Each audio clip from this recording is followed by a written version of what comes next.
Hey, what's going on, everyone? Thank you guys for joining us again. Welcome to Club Collab. What's going on, Ryan? I got my What's going my on, Max? host, my co-host, Ryan, real Ryan over cash. What's cracking? What's up, bro? It's been a crazy day today, huh? Lot going on today. Lots going on, bro. A lot going on. So, guys, thank you for joining us another Tuesday here at Club Collab on a Tuesday. Obviously, you guys know what we do here. We talk about collaboration. We talk about what's going on in our business. We talk about deals, everything that pertains to how to help you as our audience to get better, and basically, help you close deals. I think that's the bottom line, right, Ryan? That's the Yeah, goal that we want. so we got to do get those contracts closed, signed, Yes, sir. endorsed, closed. Let's go. And one of those processes is lead management, man. I'm excited today, honestly. Who we got? Who we got today, Max? So today we got someone special that's part of our team. I know a lot of people struggle in this area because I did. I still do to this day. And I think that bro, I'm just being honest, right? We're honest, transparent I in the didn't say show, anything. bro. Say anything. Yeah. So I mean, I think you struggle a little bit on that too, bro. Though you're not too Okay, far away. maybe I do. Maybe I do. I don't know. Hey, you're just a stone's throw away from the damage too, bro. So everyone, we're gonna let a couple people jump in before I can bring Carlos on. We got Carlos, our lead manager. We call him Carlangas. No, Carlos has been with us for a little bit over a year. Carlos is a rock star, solid team player. The guy is a machine. You know what a mold is, right, Ryan? A mold? A mold? Yeah, like you know what a mold is when Oh you yeah, make something, you got a yeah, mold. So yes. Carlos is the lead manager mold, right? Yeah, Wouldn't you he's a say? Talk prototype. about that, bro. Talk about Yeah, for that. sure. He's a prototype for sure.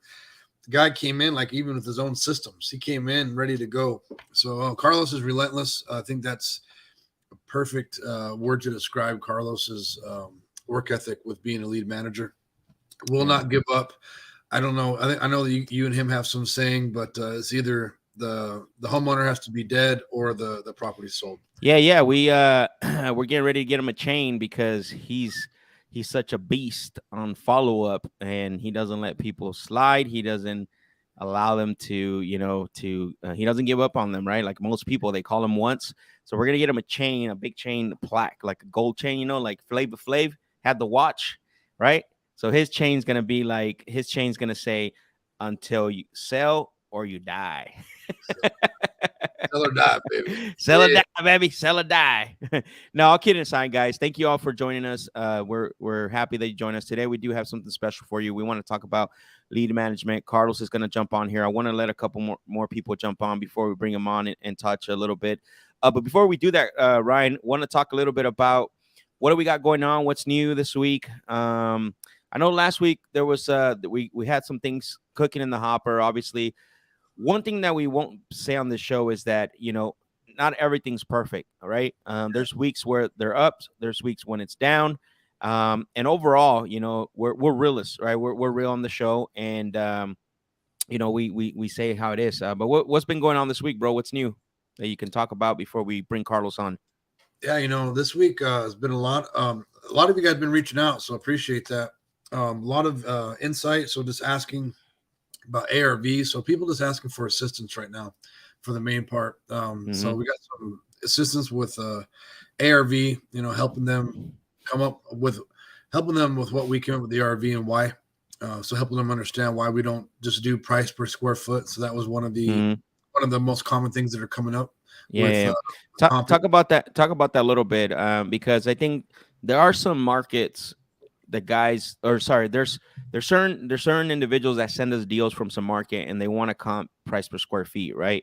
But that's a little challenging in some markets, right? I think that's more realtor. They learned that through real estate school. Yeah. And you want to talk a little bit about that, what you've learned and known about that.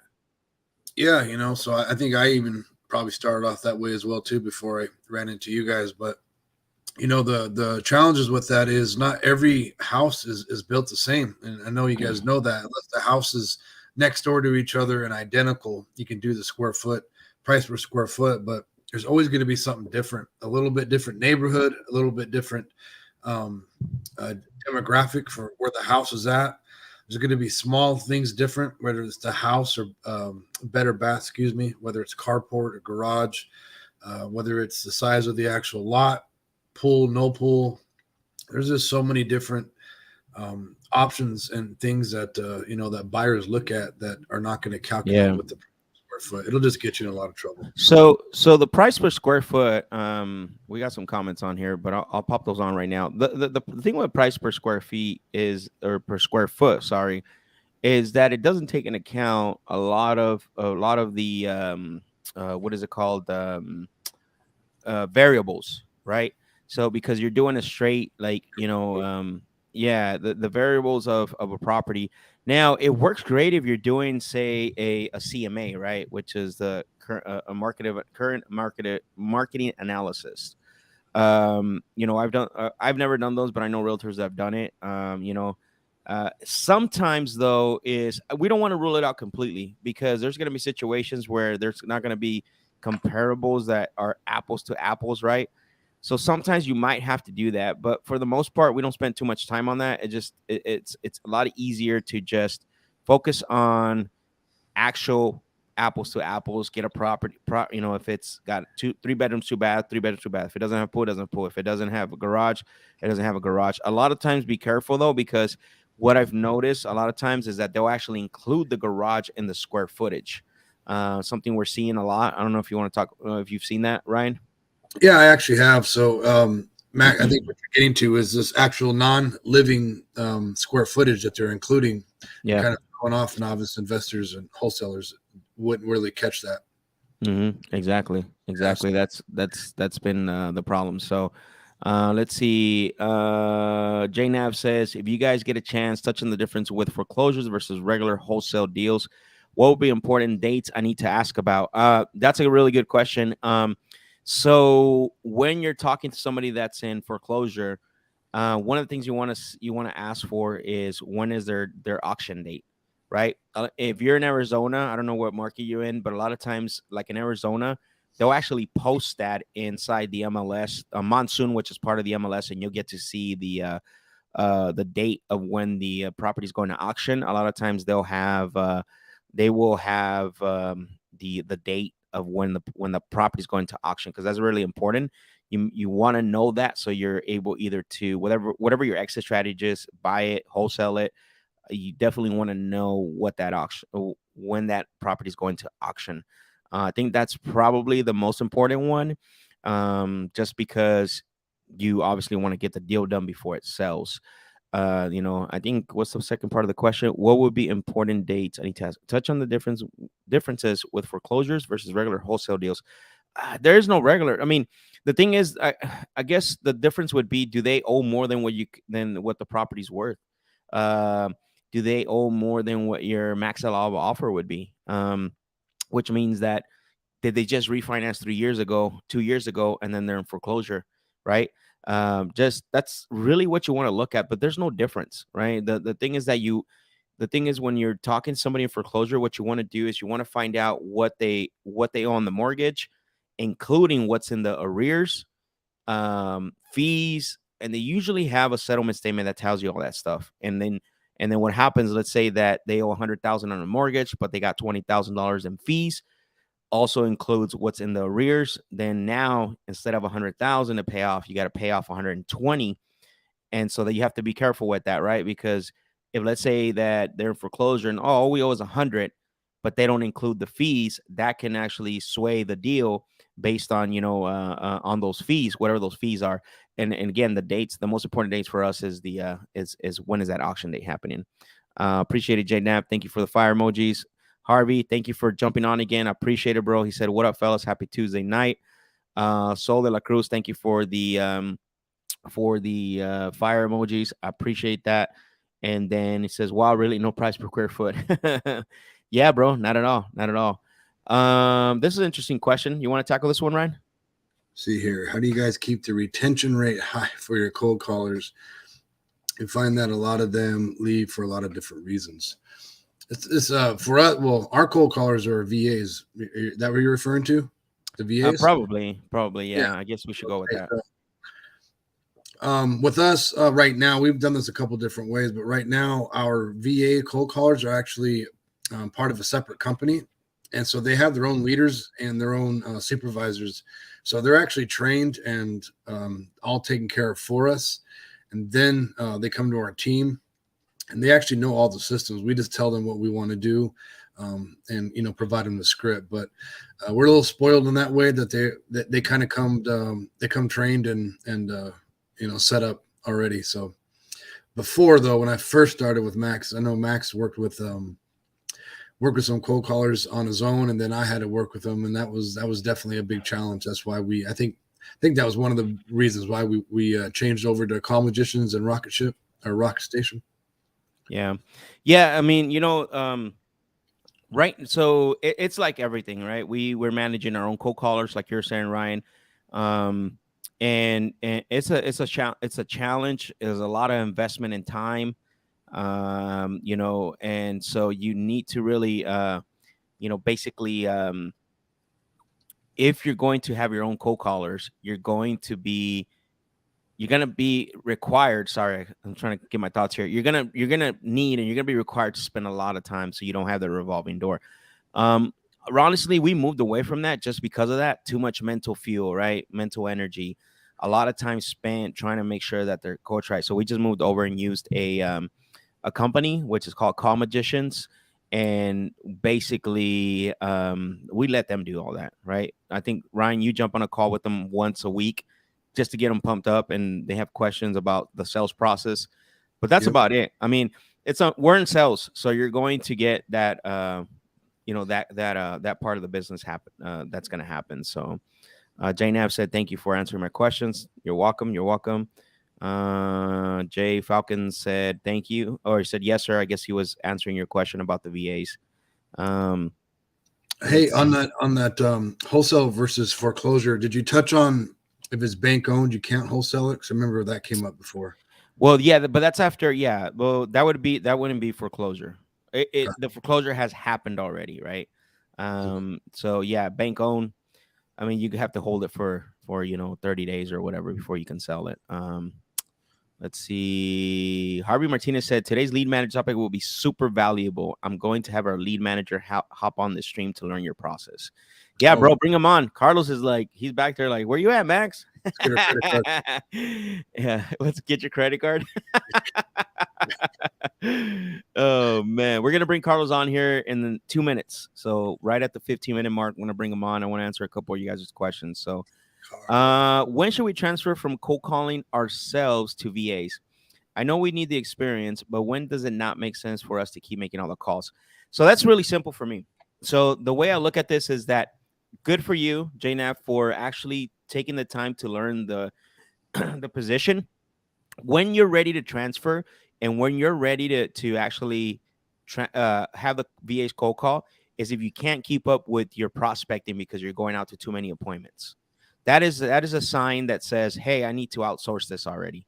If you're not going to a lot of appointments or even not even a lot of appointments, but let's say that you're being bogged down by actual follow-ups and appointments, and then you can no longer prospect, you can no longer spend time, spend time prospecting for new leads, then you have to really say, hey, because that follow-up and those appointments are going to dry up, and then you're going to have to start all over again prospecting. So we went through that vicious cycle a long time ago. So as soon as you realize that, hey, I can't keep up with the follow-ups, and as soon as I can't keep up with the appointments because I got to go back to cold call and prospecting, then it's time for you to.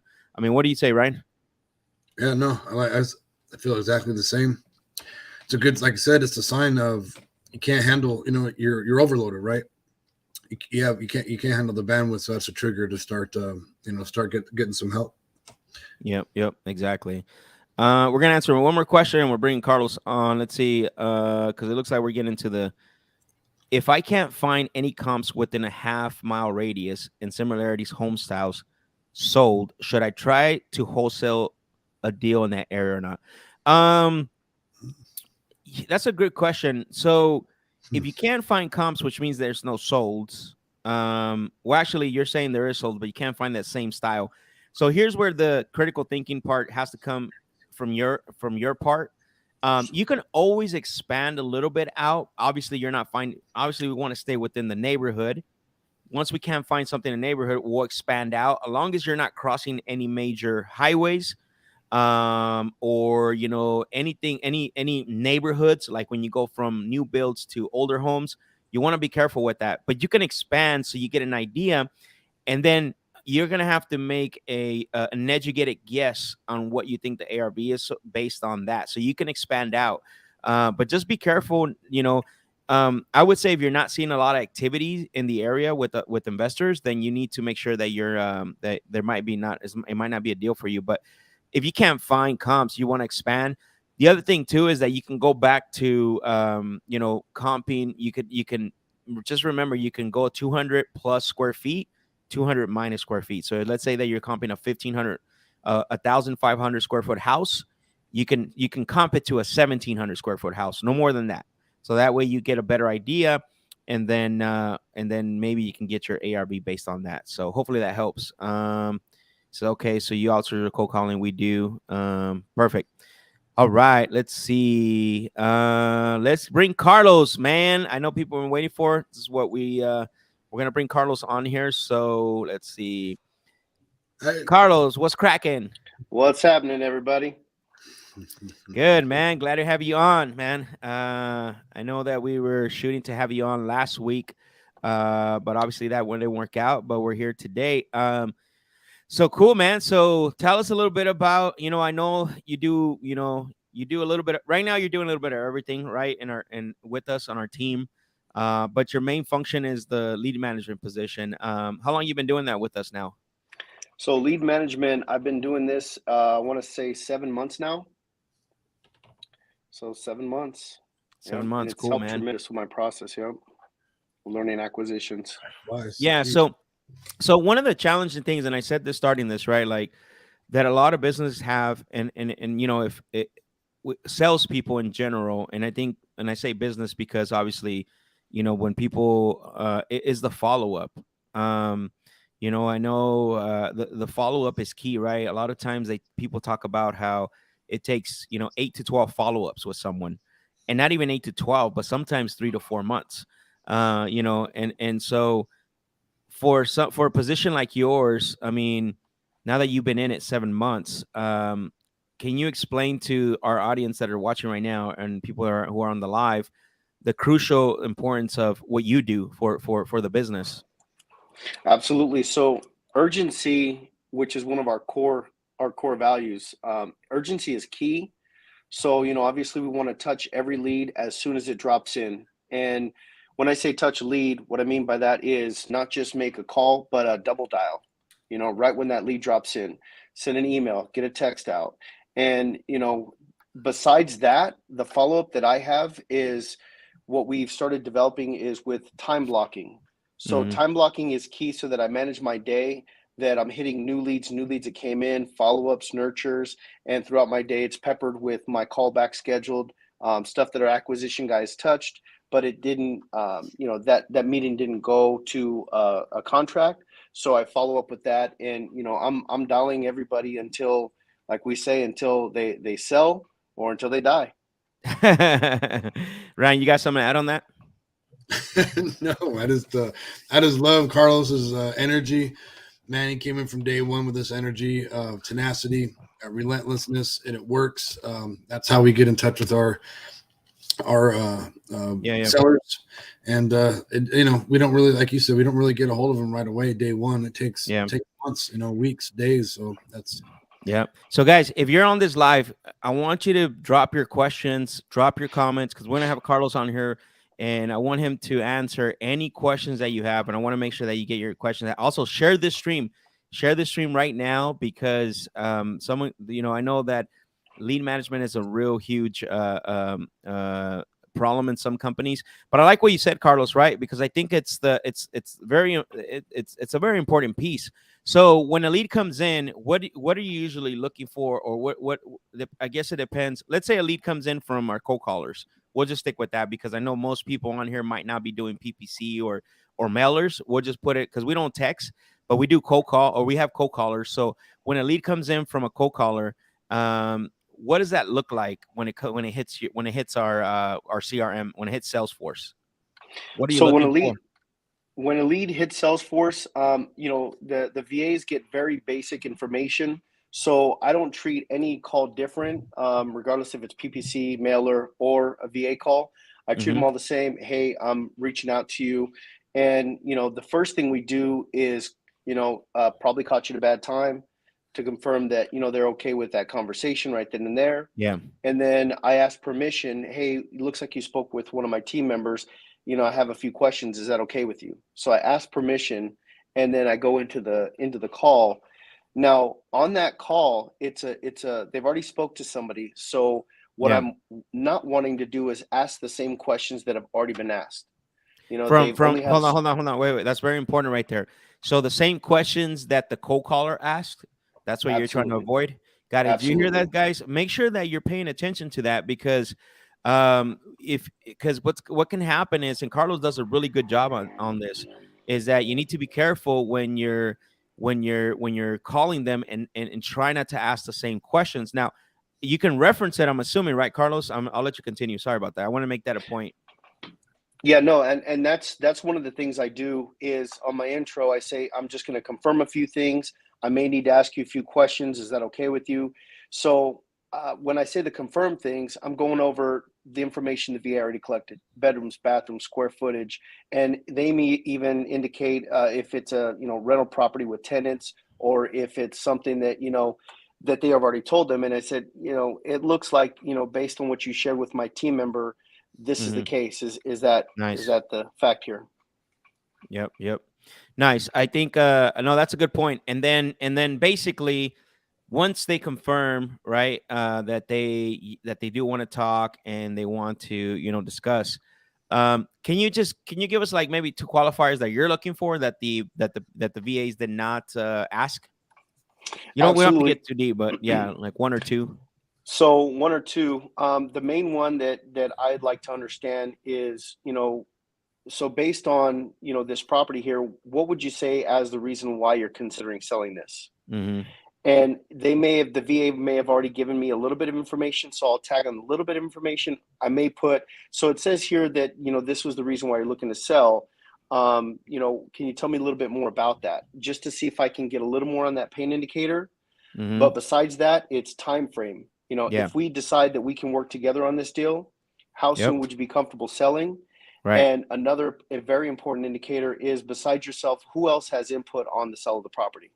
Yep. I love that. Oh man, the questions are coming in hot. Brittany, thank you for dropping the fire emojis. Let's see. Harvey has a really good question, Carlos. He says, what does a lead manager look for in order to determine that the lead is a hit lead and or should be passed to the acquisitions manager? Now, you answer the first part, right, which is what you're looking for, but when do you know it's time for that lead to be transferred over? So what I'm looking for is, the person is, the time frame matches within what they're looking to sell within a period of anywhere from 1 to 3 months. And not only that, but the property, I asked them, what is the amount that you're asking? Yeah. And I'm already on Monsoon looking at the property. And if the asking price isn't something where I'm seeing that, other houses are selling for, if it's not, the houses are selling for 385 and they're asking for 500, 700,000, obviously that's way above market. But if that price is within reason, that indicator is also something that I'm going to do my best to get that either a live transfer or schedule appointment within 30 minutes to our acquisition guy. Yeah, nice. Ryan, you got anything to add to that? That's Carlos, man. That's awesome. No, anything you want to ask about that? Because I think no,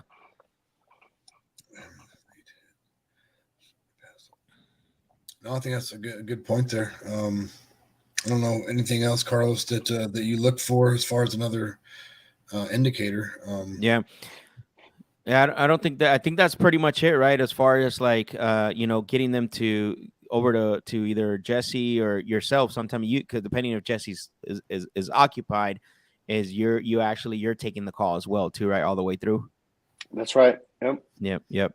So, kind of let's recap that before I go to the next question. Can you recap that, rephrase those three things again before it goes over?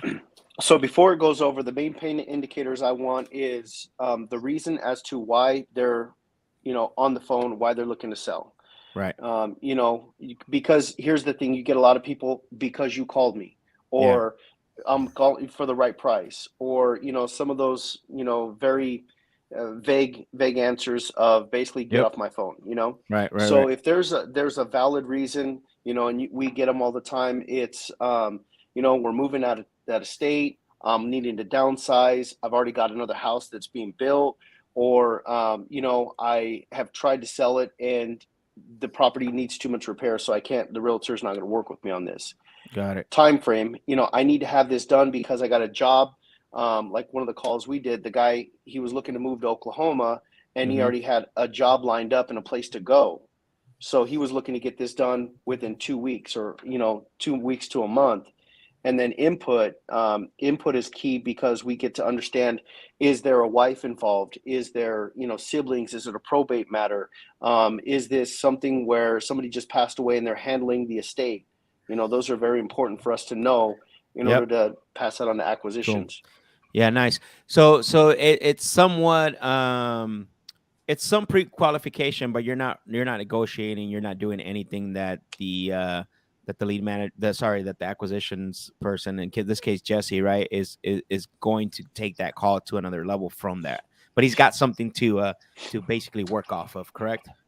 That's right. I only do pain indicators. Max, my calls last anywhere from 7 minutes, sometimes 8 minutes. Yeah. So I'm not Yeah. digging pain. Yeah. No, and I'm glad you brought that up. There's Jesse. Yeah, baby, he sets them up. I want to touch on that because I didn't really think about talking about this, but you brought this up. Is that 7 minute mark, 8 minute mark? I think anything less than that, the call might seem too fast. But what are you seeing within that time frame? Now, guys, I'm not bringing this up because there's no really like, oh, if you're in the call for 10 minutes, then you're gonna qualify the lead. We haven't proved this as far as scientifically, right, Ryan? I mean, you've been doing our KPIs and stuff for a while. I don't think there's really but No. you go ahead, Ryan. I just remember, like, we were basically breaking it down, and we were seeing where Carlos was when he first started. It was pretty high, right? I think he wanted 10 and he's 30. 18 minutes. Yeah, he was telling a whole story, life story. Yeah, Anyway. the call should not be that long. But tell about the importance. So when you're hitting that 7 minute mark, you feel like around that time frame you've gotten enough. At that point, I mean, what are your thoughts? What's the mindset behind that time frame? So it's super important, guys. We got to understand the nature of the lead, especially if it's coming from VA. Like I said, we don't want to get the seller frustrated by asking the same questions. But on the same note, we don't want to wear the seller out with a long drawn out call. We have that 7 minute mark, which is a sweet spot, enough for us to get enough information, and pretty much what I call setting the table for the acquisitions guy.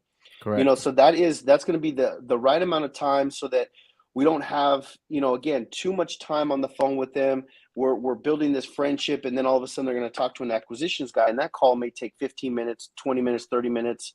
We just don't want to wear out the seller. Yep. No, I love that because guys, remember this.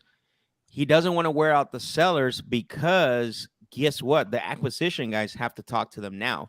And Carlos, are you setting up follow-up calls, or are you transferring them live to our acquisition guy, Jesse? How does that look like? And what's the deciding factor for you to do one or the other?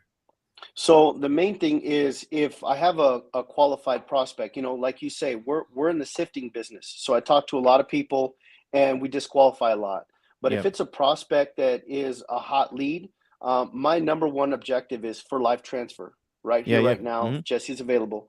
If it's not a live transfer, then I have to set an appointment. Usually like to book that within a 30-minute to an hour window. If, he's obviously booked up. But that's going to be the key priority to do that, and setting the follow call. The only reason why I'm calling them back is because that other person that is the input, the other person that has decision capabilities or veto capabilities in the call isn't available. So I Yeah. schedule that time when we can have them both available for a phone call. Yeah, I love that. I love that. That's perfect. Let's see here, man. These questions are coming in hot. So let's see. Okay, so Pure Home Solutions says, what do you do with leads that are not answering? What's your follow-up schedule for those situations? I like it. So leads that aren't answering, we have multiple phone numbers that we dial from. So Woo! I'm Hold on, double hold on, hold on, dialing. hold on. Hold on. Slow down there. Slow down. What? Hold on. So you mean to tell me you don't call just from one number? Is that what you're saying? I call from multiple numbers. Ryan, did you teach them that, bro? Dude, how many phones you have, Carlos? I got 4 phone numbers, and that's just Arizona. Guys, that's a golden nugget. Listen, Carlos. So, and we switch those, right? I mean, once we know, we switch those out. The other thing is we register them, right? So we register them. That's not something J Nav said. That's slick. Both multiple numbers. Boom, multiple numbers. He goes, that's slick. Yeah, bro, you got to be clever. You got to stay in front of these people. They're in your CRM. Find out a way to get a hold of them. There's a reason why they're in there. But so then Real quick. Go ahead. Hey, Carlos, do sometimes when you call them, do they not realize it's you and you start all over again? How do you handle those? All the time, you guys. If I need to change my accent, my name, I pick up every call like it's brand new, especially if they told me to F off before. Yeah, dude. They never remember, do they? No. Yeah. Crazy Listen, for you, for all you that are on here, is that don't be afraid if it's a new call to start over again. It doesn't matter, because at the end of the day, Carlos is Carlos one day, another day you're Carl, right? For most days you're That's Carl. right. Yep, that's right. The homeowner don't know the difference. He's there to provide a service. So that's a good question. Pure Home Solutions. Jesse said 3 qualifiers: time frame, financial distress, or work needed on the property is usually what you're getting. I think you answered that. J Nav said, can you go over what exactly pre-qualifies the lead? Reason for selling, timeline, decision maker. I think we answered that one, right? I think Jesse answered that one, J Nav. Hopefully we answered that one earlier. Answer my questions. Okay, so yeah, he says we answered his question. Let's see. Harvey has another question. How often is the lead manager following up? Does he have a system and or process he follows? I think Absolutely. Yeah. What can we add to the? Not often. What's that? It's not often. Go ahead, Carlos. So you guys, I'm calling leads. Until they've answered, I'm calling a lead anywhere from 3 to 4 times a day. And if they haven't answered, I'm still dialing that lead. We work. We have a late night call night, and I'm blowing everybody up. Like, I'm dialing until they answer and say I've already sold it, or the person passed away, and I'm looking for whoever's handling the estate. Yeah. Hey, they said let's hear an accent, Carlos. Good, Carlos. How do you talk to the Oklahoma guys, Carlos? There's Carl here. Hey, it's Carl here. How you doing? How you doing? Oh, how do you talk to the Tucson people, bro? Oh, Tucson, man. Which is Tucson, by Yeehaw. the way, for you. All right, so we Yeehaw. answered this. I guess Harvey wants to know, do you have a system down? Which I think you do, right? For the most part, when you're following up.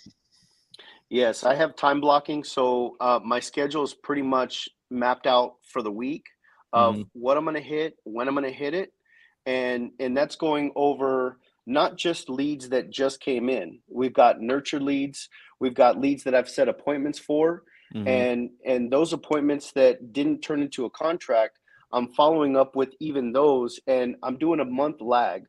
3 weeks to a month lag. So this week I'm going back 3 weeks ago to 4 weeks ago, and I'm calling all those appointments that didn't sign, and I'm following up with those as well. Yep. So we work them, we beat them up. Thank you everyone for your questions. Keep them coming. The questions are great. Carlos having a good time here. Pure Homes wants to know, what is your daily dial goals as a lead manager? So we changed our KPIs because dials are dials, right? We base it off of conversations, and we want conversations for people that I'm talking to, taking through the pain funnel, and say that that person is qualified or not qualified. Yep. So my KPIs are based on having 25 to 30 conversations per day. Yep. However many dials that takes to get that is however many dials. Sometimes it's 100, sometimes it's 150. Sometimes, you know, that's a variable that we don't want to focus on dials. Yeah. We want to focus on those Yeah. conversations. Let me dive deeper into that, because there's a problem that happens for when we focus on dials and we focus on talk time, right? There's no production, right? That it's so easy to, and what we found out, is, and I'm not saying this because as the business owner or whatever like that. What I'm saying is that it helps Carlos, it helps our teammates when we're focusing on the high productive KPIs, which are the conversations, appointments set, and then completed appointments. What Carlos just broke down right now, you guys, you have to get into out of that mindset, like, I have to do 100 dials, because what happens is that you're gonna hit 100 dials and you're gonna be happy, and you might not even talk to anybody. I mean, Ryan, how long took us to change that? Do you remember? Yeah, it took us a long time, a while, and it was getting frustrating because I even got caught up in that.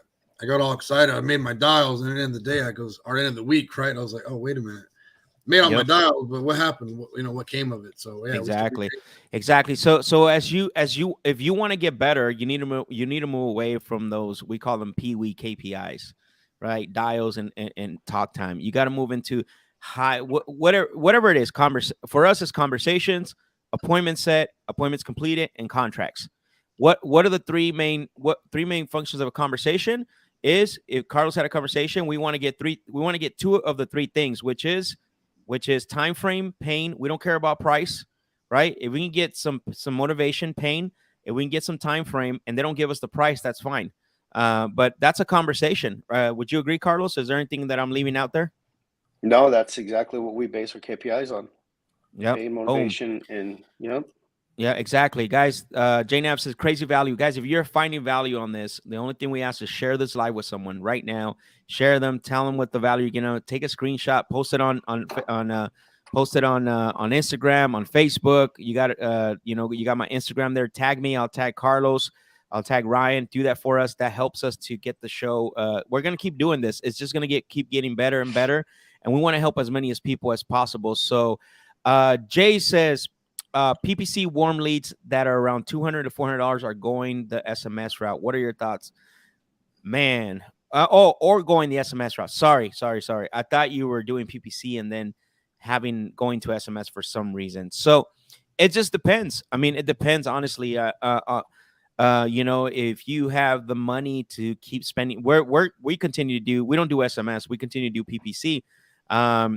But obviously you're asking maybe because you're not, maybe your PPC is not turning into leads or deals that could possibly be, if you're finding yourself in that. The thing with them SMS, it's actually, you can't do mass text anymore because basically it doesn't work anymore. The carriers are burning out. So for me, so this goes back to your budget, right? I mean, right, Ryan? I mean, your budget, depending on what your budget is. Go ahead. Now I was going to say the same thing, budget, and then how you run your business. Exactly. So you have to look at that. Let's see. I think we answered this one. KPIs, how many calls per day, conversations per day, and then pass-offs per day. Do you know what your so we have conversations, and then what's the transfer that we're looking for daily, Carlos? So my daily transfer is my KPIs are based on anywhere from 25 to 30 conversations a day, and that should translate into a minimum of 20% conversion, which is 6 either transfers or appointment sets combined. And usually we're at about 25 to 30%. Man, see, that's what I said earlier, is the focusing on, and I'm going to put this comment on, even though it's at the bottom, productivity versus being busy, right? Love it. Jay, that's a very good point, because now we're focusing on high level KPIs, key performing indicators. I don't care about talk time. I don't care if you've been on the phone 3 hours talking about your grandma or talking about, their dog, right? I don't care about that. I don't care if you hit 2,000 dials and you haven't talked to anybody. But if you can focus and do some high level, conversations, and get your transfers and then book some appointments, you're going to make money. You're going to make money for sure. Let me back up here a little bit because I think we passed a couple questions. Let's see. Harvey said, what does the lead manager's daily routine look like? For example, I ask our lead manager to start off their day checking any I'm assuming follow-ups they have for that day and call those. Carlos, you want to talk a little bit about that? I don't know if that's the right thing to do, but again, I'm not in your schedule. So is that the right approach to go, or is that not how you start your day? So the way my day started is obviously new leads take priority one. 100%. We got to touch all new leads as fast as they get in, and so that takes priority one. Now I work on my 2 screens. So on one screen I have my calendar up, and that tells me when all my follow-up calls appointments are, and also I have my appointments for my acquisition manager as well. So I know that, if he's not going to do it, I can readjust his schedule. So priority one is new leads. Priority two is making sure I can access or get to or make those callbacks that I've already scheduled, and then work whatever arranging for my acquisition guys' appointments are. And then, of course, time blocking within that. But that's all on my schedule. So I've got my schedule up. I got my Salesforce on the other screen, and I'm working both screens. Damn, I love it. I love it. Yeah, because new leads got to take priority, man. Go ahead, Ryan. I was saying 2 screens in the background. Instead of 2 chains, 2 phones. Exactly. Let's see. Rodolfo says, what's up, Rodolfo? Thank you, man, for joining us. He says, do you set up in-face appointment for your acquisition guys, or do you wait for them to set them up? So as far as the face-to-face appointments, yeah, he's asking if you set up those face-to-face appointments for Jesse or myself. We have. So we have before, and I communicate with Jesse very closely. We sit across each other, and if I got a deal that is a very like PPC, high priority, if that's a person that calls in and I find pain, motivation, and time frame, and we got all those 3, I'll text Jesse right then and there. Hey, we good to go, and I'm setting up that the AFA, the face-to-face appointment. Yeah. But for the most part, yeah, he does. I love that. So basically it comes down to prioritizing your marketing channel. So if you are doing PPC, or if you're doing direct mail, which it's absolutely a travesty that you send it over to a call center. Guys, if you're on here and you're spending money on PPC, hey, you're over there. You're right over there, bro. I'm here. We still got a lot of questions. Hold on. No, just kidding. If you're spending money on PPC and you're spending money on direct mail, and you're sending those leads to a call center, that's the worst thing that you can do. But what Carlos just said right now, on your PPC leads, if they come in, when they come in, we treat those like gold, because guess what? Yes, they are looking for us, but at the same time, they're not looking just for us. We're not the only ones. So that's why Carlos was saying is that he's booking that appointment. We've had Ryan. You want to talk a little bit about some of the things that some of our associates have told us about that strategy and why it works? Yeah, no, absolutely. So obviously, as Max said, some of our other affiliates use the same strategies, and I've networked with them and try to get pick their brain to figure out what they're doing, but they don't even call. Some of these guys get the lead and they go straight to the house. Or I'm sorry, excuse me. They do call, but if they don't answer, they go straight to the house. No questions asked. Someone's showing up, knocking on the door, and they lock deals up. Yeah. Rodolfo, so we do a combination, just to answer your question. If it's a PPC lead or a very high motivated direct mail, Carlos is booking it. Anything else, then it goes to Jesse for him to book by himself. All right. So Saul says, how do you educate a homeowner that is not interested in selling their home? What talking points do you mention to pique interest? All right. Do you want me to answer this one, Carlos, or? I mean, if they're not really interested, we're in the sifting business, not the convincing business. Yeah. So Saul, I don't know how long. I don't know if you're new or maybe been doing this for a while. I'm not sure. Yeah, we don't. We're not in the convincing business, right? We're in the problem solving business, right? One of our focus statements is solve more seller problems. We don't try to convince people to sell us their house. No matter, we don't educate people on selling us their house. We figure out problems to solve, right? If there's not a problem to solve that our solution can solve for them, then we move on. or we put them on the follow-up, right, Carlos? Do you want to talk a little bit about that? Because let's say there's not there just because they say they don't want to sell now. What have you found out later? Key factor, they said the word not now. Yep. So then my follow-up is, okay, well, I understand now is not a good time, but if you were me, when should I call you back about this? Yeah. And I usually, if they say 6 months, guys, I'm calling them in 3. If they say 3 months, I'm calling them in a month.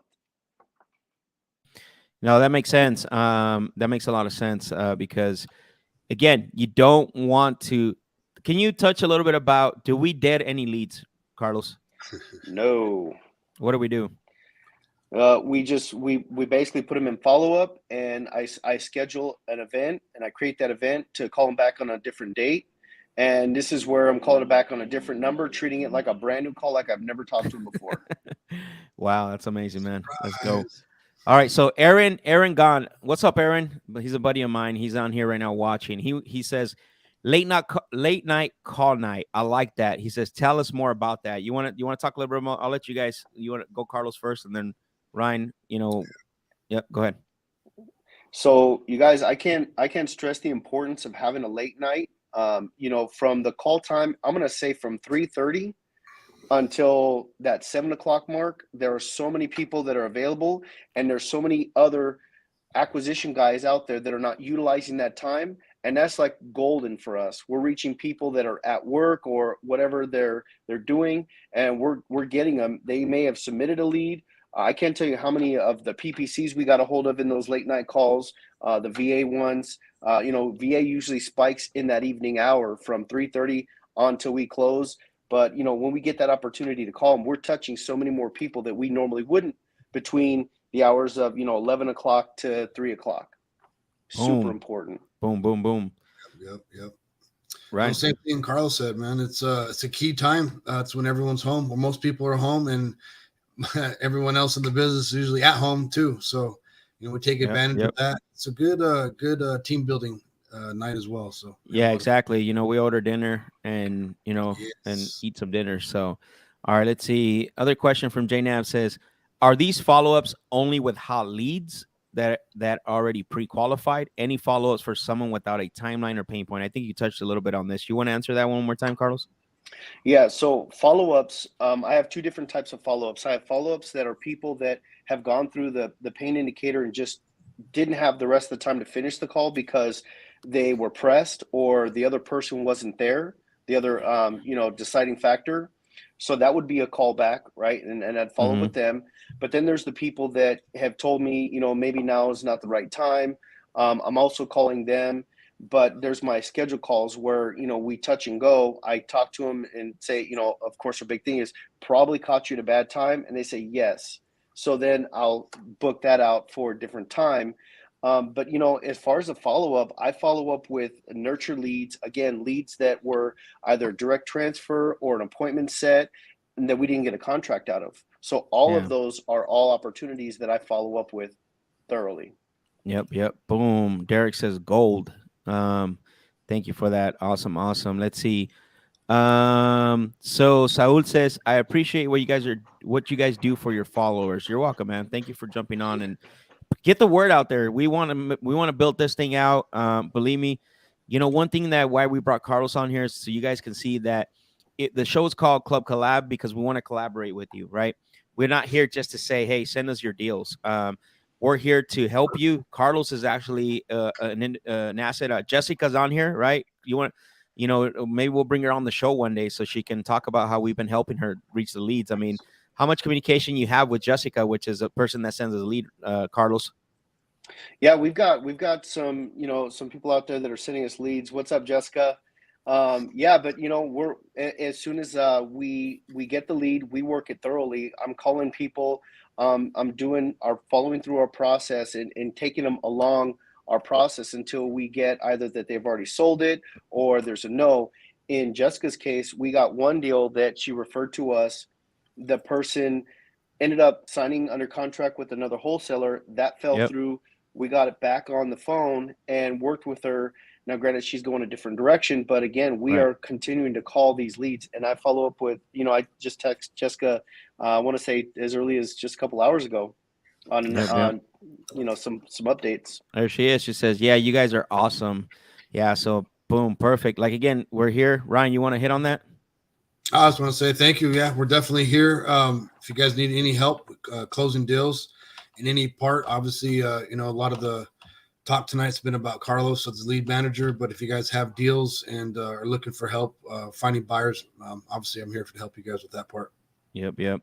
So we're gonna answer a couple. We're gonna answer a couple more questions, Carlos, so that we can let you go. I know you're still at the office, so I'm gonna pick and choose, see which questions that way, and then I'll answer the rest of them. So, Derek wants to know how much training should a new lead manager get before being let loose on the phones solo? Hey guys, so as lead manager, I took the Max Jimenez boot camp. Man, I started and I was cold calling for, I want to say, better part of 2 months, and really learning the process. There's so much more to it than just dialing, cold calling. Like, we do a lot of development here, and so as far as training on how to be a lead manager, how much training, I would say getting on the phone solo is something I've never had a problem doing. I just get in there, make the calls, and I critique the process.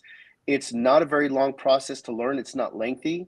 It's trying to narrow down a 7-minute conversation with being the urgency to not only work the leads but also to get the lead through the next process, so you can help set the table for the next guy. So I guess it's just understanding what I'm here to do, and to the best of my ability, stay in my lane, in the sense that I'm here to tee up the best opportunities for our acquisition guys to close the deal. And again, just going through the pain indicators is it's not a difficult process. Yeah, and also you have to be Derek. I'll add this second part to it. Is you got to be good. To be a lead manager and to do what Carlos does, it takes a unique skill set. It also takes basically a what I want to say ability. Carlos is very patient. He's definitely a follow-up machine, and he's very organized. That's the thing, right? Like, I think Ryan, you said this earlier, right? Like, Carlos built his own system aside of what we use with Salesforce. So I think you'll know when you have a lead manager, right? Because a lot of times, they love people and they love following up people. And relentless is one of the things that you want to look for, and you'll know for sure if they have it. So let's see. J Nav says if you were me line is gold. That's worth the whole show, bro. Here's a good one. Are y'all using any drip campaigns to help with the follow-up? So we do. We have used SMS drip campaigns as well as email drip campaigns. We used them for a while. There were some bugs that we needed to work out, so we stopped it, and then we actually introduced it very minimal.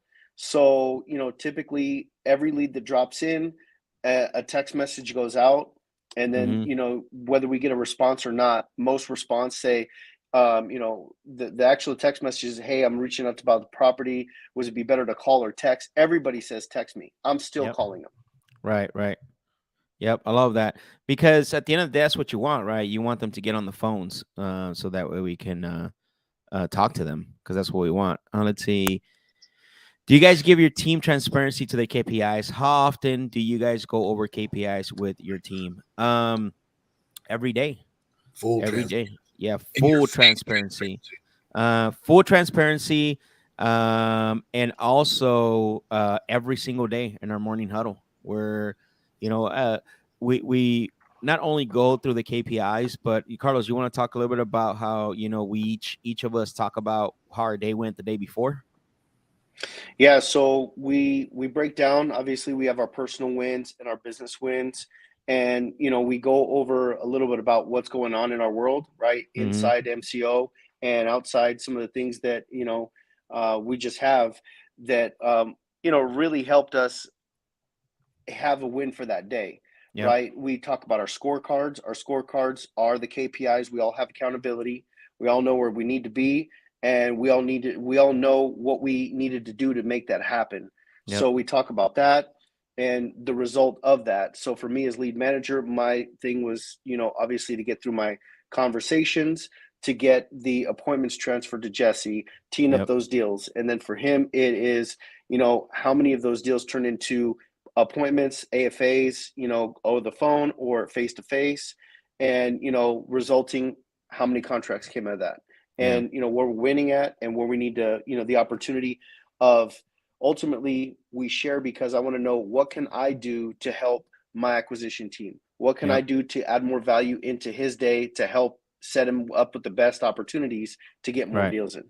Yeah, guys, that's very important. You just heard, we're very transparent. I mean, Carlos knows our acquisitions KPIs, right?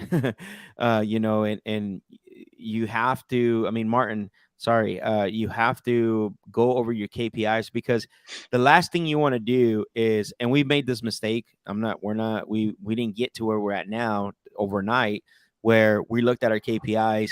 We had KPIs, and then we look at them a week, 2 weeks later, and it was like, oh shoot, like what's going on, right?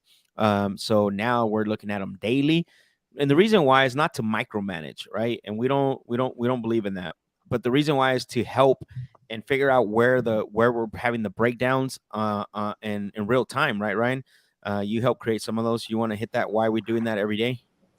Yeah, really. I mean, you just said it perfectly there. One, we want to be fully aware of what's going on, so we know what to expect and what we need to prepare for. Having the daily KPIs again is just being fully aware of where we stand. And you said it perfectly there. Where is the breakdown? Is the breakdown in actually reaching out to the sellers? Is a breakdown in the setting the appointments? Is a breakdown at the appointment? Where is it at? And that way you can actually fix it. Exactly. Hopefully that helped, Martin. All right, we're gonna get to 2 more questions, and then we're gonna let Carlos go, because let's see here.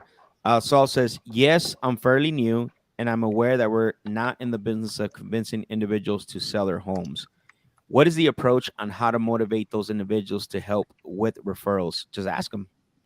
I mean, simple as that. I mean, Carlos, if somebody says, "Hey, yeah, I'm not interested in selling," I mean, what are 2 questions that you're asking when they say that? The 2 questions I end up every call with is, okay, you're not interested in selling. No, I get that. You probably don't have any other properties that you might be interested in selling. No or yes. Okay, Mm-hmm. you probably don't know anybody else in your neighborhood that might be interested in selling. You could, refer to me. That's it. Yeah. You probably Every don't one of have them. enough. Yeah, you probably don't have a property you're interested in selling, and then what you said, right? You don't know anyone that's looking to sell. And that's And turned; those are turned into deals. those will turn into deals. Yep, Those happen. exactly. So let's see. Question says, what would you each say is the biggest excuse you hear, and how do you counter? Example would be, "I need to talk to my wife," or "Let me sleep on it." I don't know, Carlos. You want to start on that? So I'm not, my conversations aren't pressing them for a decision. So Yeah. I'm really not getting the "let me sleep on it." One of the biggest things that I get a lot is, just give me your offer. Yeah. Just You what's get your that a offer? lot. Tell Yeah, me you what do your get offer that a is. lot. I get that a lot. Yeah, and of course, if they tell me they need to talk to my wife, I'm glad. Okay, and what's her name?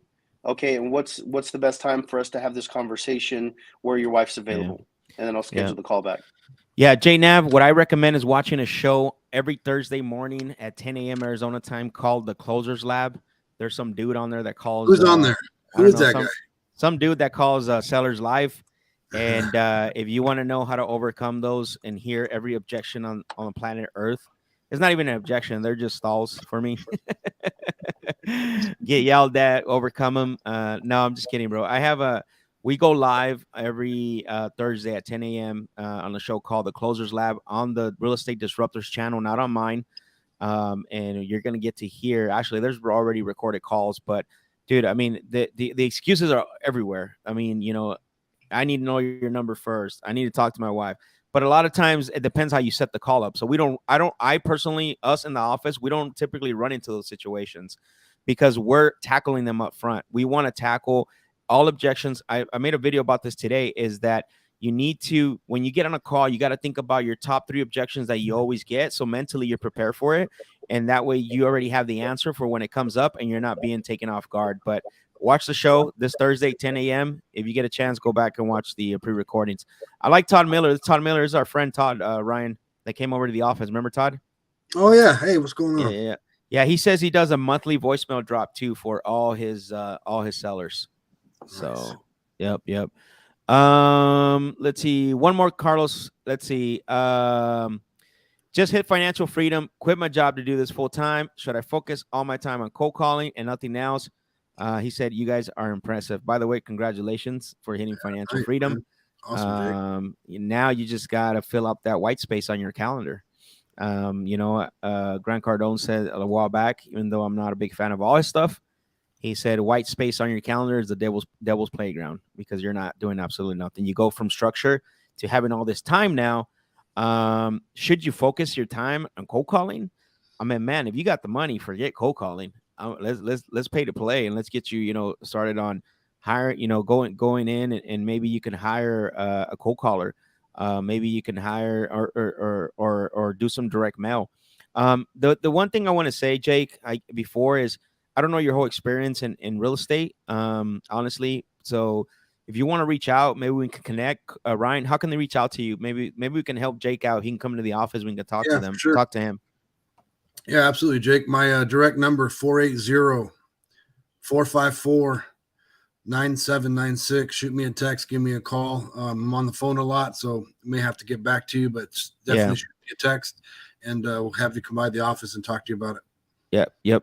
Right. Come by the office, man. Let's connect. We want to help you. Want to see if we can guide you the correct way. So, guys, I appreciate it. Carlos, thank you, man. You were on fire, bro. I appreciate your help. Thank you for answering all these questions. And again, guys, we this show is called Club Collaboration